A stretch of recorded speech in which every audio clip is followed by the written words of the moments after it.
Hello, मैं नमन मेहरोत्रा अपने official YouTube channel knowledge 247 में आप सभी को स्वागत करता हूं। जैसा कि मैं आपको सीआई और एसआई करा रहा हूं, जिसके मैंने आपको 7 पार्ट कंप्लीट करा दिए हैं। आज हमारा पार्ट नंबर 8 है। आज भी मैं आपको बहुत अच्छे कॉन्सेप्ट से सारे क्वेश्चन कराऊंगा। यह मेरी क्लास जो है, चाहे वो आपका एसएससी हो, बैंक हो, रेलवे हो, एनटीपीसी हो, कोई भी एग्जाम हो, आपको सभी के लिए बहुत ज़्यादा इंपॉर्टेंट है। तो वीडियो को पूरा देखें, ज़्यादा से ज़्यादा शेयर कर दें अपने फ्रेंड्स में। तो शुरू करते हैं। पहला क्वेश्चन इसमें कह रहा है, if a certain sum of money amount to ₹8,000 in 2 year, ₹27,000 in 5 year, find rate percent बताना है आपको। यदि कोई धन 2 वर्षों में 8,000 रुपये हो रहा है, मतलब हमने धन मान लिया, कोई पी मान लिया, ठीक है। पी जो है आपका कितना हो रहा है, 8,000 हो रहा है। कितना हो रहा है, 8,000 हो रहा है, ठीक है। कितने ईयर में आपका, 2 ईयर में, ठीक है। और वही पी आपका 5 ईयर में कितना हो जाता है, 27,000 हो जाता है। कितना हो जाता है, 27,000 हो जाता है। तो आपका 8,000 से 27,000 होने में उसे कितने साल और लगे होंगे, 3 साल और लगे होंगे। कितने साल और लगे होंगे, 3 ईयर और लगे होंगे, ठीक है। तो हम क्या करते हैं, तो 8,000 होने से 27,000 होने में से कितने साल लगे होंगे। जब वो धन 5 आपका पी था और 2 साल में 8,000 हो रहा है, वही पी आपको 5 साल में 27,000 हो रहा है। तो 8,000 से 27,000 होने में कितने साल लगे होंगे, 3 साल। 3 साल लगे होंगे। तो जब 3 साल की बात करते हैं तो क्या लेते हैं, स्क्वायर रूट। क्या ले लेंगे, 8,000 27,000 का क्या ले लेंगे, स्क्वायर रूट। 3 जीरो से 3 जीरो काट सकते हैं। 8 का स्क्वायर रूट 3 आ गया, 27 का कितना, 8 का 2 आ गया, 27 का 3 आ गया। एक हो गया सी आई, सी आई एक है तो ऊपर आ जाएगा, नीचे क्या आएगा आपका 2 आएगा, गुणा क्या कर देंगे, 100 कर देंगे। तो हमारा आंसर क्या आएगा, 50% हमारा क्या आ जाएगा, आंसर आ जाएगा। तो उम्मीद करता हूँ आपको समझ में आया होगा। एक बार वो देखिए, नहीं समझ में आया तो मान लीजिए आपका प्रिंसिपल पी था। पी जो है 2 साल में आपका 8,000 हो रहा है, वही पी आपका 5 साल में 27,000 हो रहा है। तो 8,000 से 27,000 आपका कितने साल में होगा, 3 साल में हो जाएगा। कितने साल में, 3 साल में हो जाएगा। अब 3 जीरो से 3 जीरो काट दिए, फिर इसका क्या ले लेंगे, स्क्वायर रूट। क्योंकि मैंने बताया 3 साल की बात करता है तो स्क्वायर रूट, और 2 साल की बात करता है तो क्यूब रूट। 8 का क्या आ गया, 2, इसका 3 आ गया, सी आई हो गया 1। वो कहाँ जाएगा, ऊपर। नीचे क्या आएगा, प्रिंसिपल, गुणा क्या हो जाएगा, 100 कट के 50% हमारा क्या आ गया, आंसर आ गया। तो उम्मीद करता हूँ आपको समझ में आया होगा। नेक्स्ट क्वेश्चन देखिए। नेक्स्ट क्वेश्चन कह रहा है, 4% प्रतिवर्ष चक्रवृद्धि ब्याज पर 625 कितने वर्षों में 676 हो जाएंगे। कितने, 625 रुपये कितने वर्षों में। अब हमें ईयर की बात कर रहा है, किसकी बात कर रहा है, ईयर की। जब ईयर की बात करता है तो ये क्वेश्चन बहुत ज़्यादा आसान हो जाते हैं। तो क्या करते हैं, 625 से हमारा कितना हो रहा है, 676, ठीक है।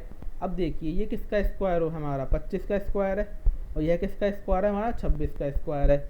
और हमारा जितना स्क्वायर होता है वो हमारा क्या हो जाएगा, टाइम हो जाता है। टाइम क्या आएगा, 2 ईयर आएगा। टाइम क्या आ जाएगा इसमें, 2 ईयर आ जाएगा टाइम आपका। तो हमने क्या किया, इसका हमने देखो, हमने इसका देखा स्क्वायर है या क्यूब है। अगर हमारा स्क्वायर है, ये दोनों तरफ एक जैसे ही होगा, क्योंकि क्वेश्चन भी इस तरह से बनता है कि एक जैसे होते हैं, ठीक है। तो हमारे दोनों तरफ स्क्वायर है, तो हमारा टाइम क्या आ गया, 2 ईयर आ गया। टाइम आ गया हमारा 2 ईयर आ गया, ठीक है। नेक्स्ट क्वेश्चन देखिए। नेक्स्ट क्वेश्चन क्या कह रहा है, 5% चक्रवृद्धि ब्याज पर 800 रुपये कितने हमें 882 हो जाएंगे। 800 रुपये कितने टाइम में 882 हो जाएंगे। अब आपको दिख रहा है कि ना ये तो स्क्वायर रूट है, ना ये क्यूब रूट है। अब हम क्या करेंगे, इसको 2 से डिवाइड दे देंगे। क्या कर देंगे, 2 से डिवाइड दे देंगे। तो यहाँ 400 आ जाएगा, यहाँ 441 आ जाएगा। अब आपको दिख रहा है ये 20 का स्क्वायर है और ये आपका 21 का स्क्वायर है, ठीक है। तो टाइम आपका कितना आ गया, 2 ईयर आ गया। कितना आ गया, टाइम आ गया आपका 2 ईयर। अब यहाँ पे क्यूब आ जाए यहाँ पर, तो आपका टाइम हो जाएगा 3 ईयर हो जाएगा। ऐसा क्यों होता है, जब देखिए आप, जैसे कि मतलब 5% है आपकी, क्या है 5%। तो 5% को आप क्या लिखते हैं, 1/20 लिखते हैं। तो कोई चीज़ 20 से 21 हो रही है और 20 से 21 हो रही है, ठीक है। 2 साल, 2 साल की बात हुई है, 2 साल आया हमारा। अगर 20 से 21 हो रही है, 20 से 21 हो रही है, तभी तो वो 400 से 441 बना है। तभी तो वो 400 से हमारा 441 बना है। क्योंकि देखो 20 दो बार आया है, तो 2 ईयर हो गया हमारा। और हमारा 400 से 441 बन गया, तो हमारा टाइम क्या आ गया, 2 ईयर आ गया। क्या आ गया, टाइम। इस तरह से हम निकालते हैं इन सवालों को। नेक्स्ट क्वेश्चन देखिए। वार्षिक रूप से संयोजित 10% चक्रवृद्धि ब्याज की दर से कितने समय में ₹1,000 की धनराशि कितनी हो जाएगी, 13310 हो जाएगी, ठीक है। अब इसमें क्या कह रहा है, 10,000 की राशि कितने टाइम में 13310 हो जाएगी, ठीक है। अब देखिए आप, अब टाइम पूछ रहा है, इसमें भी क्या पूछ रहा है, टाइम पूछ रहा है आपसे, ठीक है। तो हम टाइम कैसे निकालेंगे, देखिए 10,000 है, 10,000 की राशि क्या हो जाएगी, 13310 हो जाएगी, ये पूछ रहा है इसमें, ठीक है। अब देखिए इसमें हमें टाइम निकालना है, तो हमें क्या करना पड़ेगा, इसका स्क्वायर या क्यूब बनाना पड़ेगा, ठीक है। क्या बनाना पड़ेगा, स्क्वायर या हमें क्यूब बनाना पड़ेगा। तो 1 जीरो से 1 जीरो काट दीजिए आप। अब जी किसका स्क्वायर होता है, 10 का क्यूब होता है। ये क्या होता है, 10 का क्यूब क्या होता है, 1,000। और ये क्या होता है 11 का क्यूब होता है। किसका 11 का क्यूब। अब हमारा क्या आया क्यूब आया है, तो टाइम क्या हो जाएगा हमारा 3 ईयर हो जाएगा। टाइम क्या हो जाएगा हमारा 3 ईयर हो जाएगा। तो आपको समझ में आ गया होगा अच्छे से, टाइम हो गया हमारा 3 ईयर्स। ठीक है, नेक्स्ट क्वेश्चन देखिए। तो नेक्स्ट क्वेश्चन और पहले वाला क्वेश्चन सेम है हमारा। ठीक है, इसमें बस क्या है आपका अर्धवार्षिक कर दिया है। क्या कर दिया है अर्धवार्षिक। तो मैं आपको बता दूं अर्धवार्षिक के लिए क्या शर्त होती है हमारी। अगर हमारा हाफ ईयरली हो, क्या हो हमारा हाफ ईयरली, अर्धवार्षिक मतलब हाफ ईयरली। तो हाफ ईयरली में क्या होता है रेट जो होती है आपकी आधी हो जाती है। रेट क्या हो जाती है हमारी आधी हो जाती है, नहीं सॉरी, रेट हमारी क्या हो जाती है डबल हो जाती है। और समय क्या होता है हमारा, टाइम जो होता है हमारा आधा हो जाता है। समय क्या होता है हमारा हाफ हो जाएगा, और जितना समय आया उसका हम हाफ कर देते हैं। ठीक है, रेट को हम क्या कर देते हैं डबल कर देते हैं। रेट को हम क्या कर देते हैं डबल कर देते हैं। तो आपको समझ में आ गई होगी ये बात। इसमें जितना टाइम आएगा उसका क्या कर, टाइम हमारा कितना आया था 3 ईयर आया था। पहले वाला सवाल ये टाइम हमारा कितना आया था 3 ईयर आया था। तो टाइम हमारा कितना हो जाएगा 1.5 ईयर हो जाएगा। कितना 1.5 वर्ष हो जाएगा, क्योंकि आधा कर देते हैं। अगर यहीं पर रेट की बात करते हो तो डबल कर देते हैं। अब होता है हमारा क्वार्टरली। क्या होता है क्वार्टरली होता है हमारा। क्वार्टरली में क्या होता है हमारा, क्वार्टरली में जो हमारा टाइम होता है वो क्या हो जाता है हमारा 1/4 हो जाएगा। टाइम क्या होता है 1/4 हो जाता है। और रेट क्या होती है हमारी मल्टीप्लाई 1/4 हो जाती है। ठीक है, जो हमारी रेट जैसे 1 है तो हमारी क्या हो जाएगी 1/4 का क्या कर देते हैं मल्टीप्लाई कर देते हैं। तो आपको समझ में आ गई होगी ये चीज़ें। बहुत बहुत अच्छा कॉन्सेप्ट है, आपको समझ में आना चाहिए, क्योंकि आगे वाले क्वेश्चन जो आएंगे नेक्स्ट पार्ट में इंस्टॉलमेंट वगैरह के उसमें बहुत ज़्यादा यूज होगा ये। इसमें भी आपको कम से कम 12 पार्ट तो 12 पार्ट कम्प्लीट होंगे इसके CI और SI के, क्योंकि इसमें थोड़े SI के क्वेश्चन बचे हैं, थोड़े इंस्टॉलमेंट के क्वेश्चन बचे हैं, काफ़ी क्वेश्चन बचे हैं आपके। तो इसके 10 पार्ट तो नहीं 12-13 पार्ट में कंप्लीट हो पाएगा आपका CI और SI। ठीक है, तो आप पूरे वीडियो पूरे सारे पार्ट जिसने पहले पार्ट नहीं देखे वो देख सकता है। वीडियो को ज़्यादा से ज़्यादा शेयर करें। ठीक है, नेक्स्ट क्वेश्चन देखिए।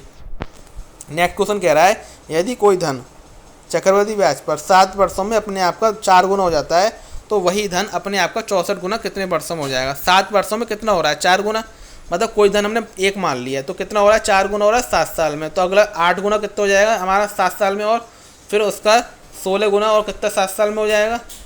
देखिए कोई धन है जैसे मान लीजिए 4 गुना हो रहा है अपने आप का, ठीक है 7 साल में, फिर उसका 4 गुना और हो जाएगा 16 हो जाएगा कितने साल में 7 साल में, फिर उसका 4 गुना 64 हो जाएगा कितने साल में 7 साल में। तो 7 साल 7 साल 7 साल प्लस कर देंगे कितने साल में हो जाएगा 21 साल में आपका क्या हो जाएगा वो 64 गुना हो जाएगा। एक कॉन्सेप्ट तो ये है आपका, एक कॉन्सेप्ट और है इसको करने का। देखो कैसे करेंगे हम, 7 साल में कितना हो रहा है 4 गुना हो रहा है, तो हमें 64 गुना बनाना है। तो 4 की पावर हम कितनी करेंगे 64 आ जाए हमारा, 4 की पावर हम कितनी करेंगे हमारा 64 आ जाए, तो हम कितनी करेंगे 3 करेंगे। हमारा कितनी पावर करनी पड़ेगी 3 करनी पड़ेगी। अब इस 3 का मल्टीप्लाई किससे कर देंगे हम, जो हमारे ईयर है, हमारे ईयर कितने 7 साल, तो 7 से मल्टीप्लाई कर देंगे तो हमारा आंसर आ जाएगा 21 ईयर। ये बहुत अच्छा कॉन्सेप्ट है, इसको हम 1 सेकंड में कर सकते हैं, ओरली कर सकते हैं विजुअली, आपको पेन उठाने की भी जरूरत नहीं पड़ेगी, इससे आप आराम से कर सकते हैं 1-2 सेकंड में सवाल। ठीक है, नेक्स्ट क्वेश्चन देखिए। यदि कोई धन चक्रवृद्धि ब्याज पर 8 वर्षों में अपने आप का 3 गुना हो रहा है, देखिए 8 वर्षों में कितना हो रहा है 3 गुना, तो उसे क्या बनाना है 81 गुना बनाना है। तो कितने का कितना स्क्वायर करना पड़ेगा 4 करना पड़ेगा, कितना करना पड़ेगा 4 करना पड़ेगा, क्योंकि 3 से 81 कितने में बनेगा 4 में। अब 4 का मल्टीप्लाई किससे कर देंगे 8 से, 4 का मल्टीप्लाई किससे कर देंगे 32 ईयर आ जाएगा, कितना आ जाएगा 32 ईयर। वैसे भी देख लीजिए आप, कोई धन मान लीजिए 1 मान लीजिए, क्या मान लीजिए 1 मान लीजिए, कितना हो रहा है 3 गुना हो रहा है कितने साल में 8 गुना, फिर 3 3 9 हो जाएगा, फिर 8 साल में 9 3 27 हो जाएगा 8 साल में, फिर 27 से क्या हो जाएगा 81 हो जाएगा 8 साल में। सभी को जोड़ देंगे जब हम तो कितना आएगा 32 आएगा। इस तरीके से भी कर सकते हैं आप, किसी भी तरीके से कर सकते हैं।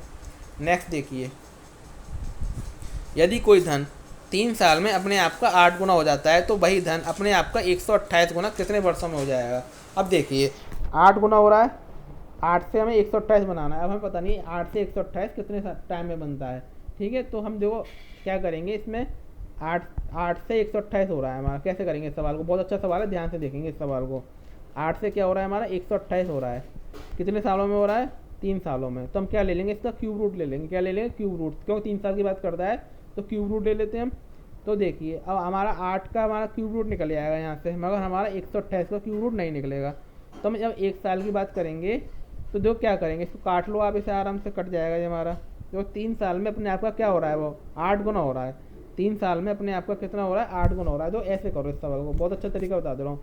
1 से कितना हो रहा है आपका 8 हो रहा है, 1 से कितना हमने मान ली 1 है, तो वो कितना हो रहा है 8 गुना हो रहा है कितने सालों में 3 साल में हो रहा है 3 ईयर में। तो इसका क्यूब रूट ले लो आप, इसका 1 आ गया, इसका आ गया 2 आ गया, इसका कितना आ गया 1 आ गया, इसका 2 आ गया। ठीक है, तो वो 1 से 2 कितने साल में हो रहा है, 1 ईयर में हो रहा है। अब सवाल हमारा ये वाला बन गया, कोई धन अपने आप का 2 गुना हो रहा है 1 साल में, तो वो अपना धन 128 गुना कितने साल में होगा। सवाल हमारा अब ये बन गया, कोई धन अपने आप का 2 गुना हो रहा है 1 साल के अंदर, तो वो 128 गुना कितने साल में होगा। सवाल हमारा ये बन गया। हमने सवाल को क्या कर लिया, छोटा कर लिया। देखिए अब 1 साल में कितना हो रहा है, वो 2 गुना हो रहा है। अब 2 से आपको 128 बनाना है, तो क्या करना पड़ेगा आपको, 7 का पावर करनी पड़ेगी, 7 पावर। तो 2 गुणा 2 गुणा 3 4 5 6 7, 2 दूनी 4 दूनी 8 दूनी 16 दूनी 32 दूनी 64 दूनी 128। और 7 का मल्टीप्लाई किससे करना पड़ेगा, कितने सालों में हो रहा है, 1 साल में। 1 का मल्टीप्लाई कर देंगे तो आंसर कितना आएगा, 7 ईयर आ जाएगा। कितना आ जाएगा, 7 ईयर आ जाएगा। तो उम्मीद करता हूँ आपको बहुत अच्छे से समझ में आया होगा सवाल। देखिए अगला सवाल देखिए, कौन सा सवाल है हमारा, जी वाला। ठीक है, यदि कोई धन चक्रवृद्धि ब्याज पर 7 वर्षों में 6,000 रुपये हो जाता है और वही धन 14 वर्षों में 9,000 रुपये हो जाता है, तो मूलधन ज्ञात किया। अब इन सवालों को देखिए आप, 2-3 सवाल हैं इस तरह के, तो इसको मैं बहुत अच्छे कॉन्सेप्ट से बताऊंगा आपको कैसे करते हैं इन सवालों को। देखिए इसमें हमें क्या निकालना होता है, प्रिंसिपल निकालना होता है। यदि कोई धन 7 वर्षों में कितना हो रहा है, 6,000 हो रहा है। क्या हो रहा है, 6,000 हो रहा है, 7 वर्षों में 6,000 हो रहा है, और वही धन 14 वर्षों में 9,000 हो रहा है। मान लीजिए हमने धन मान लिया पी, हमने धन मान लिया पी मान लीजिए। ठीक है, तो पी जो है 7 सालों में कितना हो रहा है, 6,000, और फिर आपका वो 14 साल में कितना हो रहा है, 9,000 हो रहा है। कितना हो रहा है, 9,000 हो रहा है। ठीक है, तो 6 से 9,000 कितने साल में हो रहा है, 7 साल में हो रहा होगा वो। अब क्या करेंगे, इसका हम निकालते हैं रेशियो। 3 जीरो से 3 जीरो काट दिया, 2:3 आ गया, मतलब वो आपका अगले 7 साल में 2:3 से बढ़ रहा है। तो आपके पिछले 7 साल में भी क्या करेगा, वो 2:3 से बढ़ेगा। कितने से बढ़ेगा, 2:3 से बढ़ेगा, क्योंकि जो आगे 7 साल में आपका 2:3 से बढ़ रहा है, तो पहले भी वो आपको किससे बढ़ेगा, 2:3 से बढ़ेगा, क्योंकि दोनों 7 साल की बात हो रही है। दोनों जगह कितने साल की बात हो रही है, 7 साल की। इस बात को समझना है आपको। अगर वो आपका अगले 7 सालों में 2:3 से बढ़ रहा है, तो आपको पीछे भी 2:3 से बढ़ेगा। अब देखिए आप, यहाँ 3 की वैल्यू किसके बराबर है, 6,000 के बराबर। 3 की वैल्यू किसके बराबर है, 6,000 के बराबर। तो कितने टाइम्स है इससे, 2,000 टाइम्स है। इसी तरीके से आपका प्रिंसिपल भी 2 ना होकर 2,000 टाइम्स हो जाएगा, 4,000 हो जाएगा। क्या हो जाएगा, 4,000 हो जाएगा। तो आपको उम्मीद करता हूँ समझ में आया होगा। एक बार वो देखिए जिसकी समझ में नहीं आया। क्या बताया मैंने, यदि कोई धन चक्रवृद्धि ब्याज पर 7 वर्षों में 6,000 रुपये हो रहा है। कितना हो रहा है, 6,000 रुपये हो रहा है। पी है कोई, मान लिए हमने क्या मान लिया, 6,000 हो रहा है वो आपका। ठीक है, 6,000 हो रहा है 7 वर्षों में। तो उसके बाद आपका 6,000 से कितना हो रहा है, फिर वो आपका 9,000 हो रहा है अगले 7 सालों में ही। ठीक है, ये भी 7 साल, ये भी 7 साल, तो दोनों का रेशियो क्या होता है, सेम होगा। 3 जीरो से 3 जीरो काट दिए, तो 3:3 2:3 आ गया। तो पहले भी क्या होगा, 2:3 से बढ़ होगा, क्योंकि यहाँ भी 7 साल है, यहाँ भी 7 साल है आपके। अब इस 3 की वैल्यू किसके बराबर है, 6,000 के बराबर, तो 2,000 टाइम्स है। इसी तरीके से आपका प्रिंसिपल भी 2 का मल्टीप्लाई हो जाएगा, 4,000 आ जाएगा। प्रिंसिपल भी कितना आ जाएगा, 4,000 आएगा। इस तरह के 1-2 सवाल हो ना, आप अच्छे से समझेंगे। देखिए अगला सवाल देखिए, इस तरह का ही है। यदि कोई धन चक्रवृद्धि ब्याज पर 13 वर्षों में 3,000 हो रहा है। क्या हो रहा है, पी मान लीजिए, कितना हो रहा है, 13 वर्षों में 3,000 हो रहा है वो। फिर अगले वो 13 साल में कितना होगा, 6,000 हो रहा है। टोटल 26, तो टोटल हमारे ईयर कितने हैं, 26। तो 13 साल में 3,000 हो रहा है, 13 साल में कितना हो जाएगा, 6,000 हो जाएगा। 3 जीरो से 3 जीरो काट दिए, 3 1 जा 3, 1:2 आ गया। 1 की वैल्यू किसके बराबर होगी, 3,000 के बराबर हो जाएगी। यहाँ भी क्या आ जाएगा, 1:2 आ जाएगा। 2 की वैल्यू किसके बराबर होगी, 3,000 के बराबर। तो 1 की वैल्यू किसके बराबर है, 1,500 के बराबर। तो हमारा प्रिंसिपल भी कितना आ जाएगा, 1,500 आ जाएगा। तो उम्मीद करता हूँ आपको समझ में आया होगा अच्छे से। ठीक है, नेक्स्ट क्वेश्चन देखिए। यदि कोई धन चक्रवृद्धि ब्याज पर, कह रहा है यदि कोई धन चक्रवृद्धि ब्याज पर 11 वर्षों में 4,500 रुपये हो जाता है और वही धन 22 वर्षों में 6,750 रुपये हो जाता है, तो मूलधन निकालना है। ठीक है, 11 वर्षों में कितना हो रहा है, 4,500 हो रहा है। 11 वर्षों में कितनी है, मान लीजिए 11 वर्ष में कितना हो रहा है, 4,500 हो रहा है वो। ठीक है, तो अगले वो 11 साल में कितना हो रहा है आपका, फिर अगले 11 साल में आपका हो रहा है 6,750 हो रहा है। अब हमारा इसको 0 से 0 कट लिया, 15 से काट दो, 30 बार हो गया। 15 से आपका हो जाएगा 15 चौका 60, 30 रेशियो 45 हो गया। फिर 15 से कट जाएगा, 2:3 आ जाएगा। तो यहाँ भी क्या हो जाएगा, 2:3 हो जाएगा। तो 2 की वैल्यू किसके बराबर है, 4,500 के बराबर। तो 1 की वैल्यू किसके बराबर हो जाएगी आपकी, देखो 2 हमारा 2 आ गया यहाँ से। यहाँ कितना आया था आपका, 2 दूनी 4, 2 2250 आ गया। कितना आ गया, 2250 हो गया। इसका सॉरी 3 की वैल्यू किसके बराबर होगी, एक बार वो देखिए आप सवाल को, थोड़ी सी गलती हो गई। देखिए पी है कोई, मान लीजिए पी हमारा क्या हो रहा है, 4,500 हो रहा है। ठीक है, कितने साल में, 11 साल में। फिर अगले 11 साल में वो कितना हो रहा है, 6,750 हो रहा है। ठीक है, इसको काट लेंगे 11 साल में। ठीक है, 15 से काट लिया, 15 3 45, 300। और फिर आपका ये हो गया 15 चौका 60, 450, फिर 15 से काट लो, 15 दूनी 20 आ गया, 15 दूनी 30 और फिर आ गया 30 आ गया। 0 से 0 काट लो, 2:3 हो गया हमारा। अब देखिए यहाँ पे क्या करेंगे हम, इसको 2:3 हो गया हमारा। यहाँ पे जो 3 की वैल्यू है किसके बराबर हो जाएगी, 4500 के बराबर हो जाएगी। किसके बराबर हो जाएगी, 4500 के बराबर हो जाएगी। ठीक है, इसी तरीके से आपकी यहाँ पे भी क्या आ जाएगा, 2:3 आ जाएगा। क्या आ जाएगा, 2:3 आ जाएगा, क्योंकि सेम रेट से बढ़ता है, मैंने आपको बता दिया सेम रेट से बढ़ता है। तो 3 की वैल्यू है किसके बराबर हो जाएगी, 4500 के बराबर। 1 की किसकी आएगी, 1500 के बराबर। 2 की किसके बराबर हो जाएगी, 3000 के बराबर हो जाएगी। क्या हो जाएगी, 3000 के बराबर। तो आपको समझ में आ गया होगा अच्छे से। ठीक है, अगर आपको समझ में आया तो वीडियो को ज़्यादा से ज़्यादा क्या कर दीजिए, शेयर कर दीजिए, सब्सक्राइब कर दीजिए चैनल को और लाइक कर दीजिए और बेल आइकन जरूर दबा दें, जिससे आने वाली वीडियो का नोटिफिकेशन आपको मिल जाए। Thanks for watching my video. मिलते हैं कल न्यू पार्ट के साथ, पार्ट 9 आएगा। और वीडियो को ज़्यादा से ज़्यादा शेयर कर दें प्लीज़ फ्रेंड्स।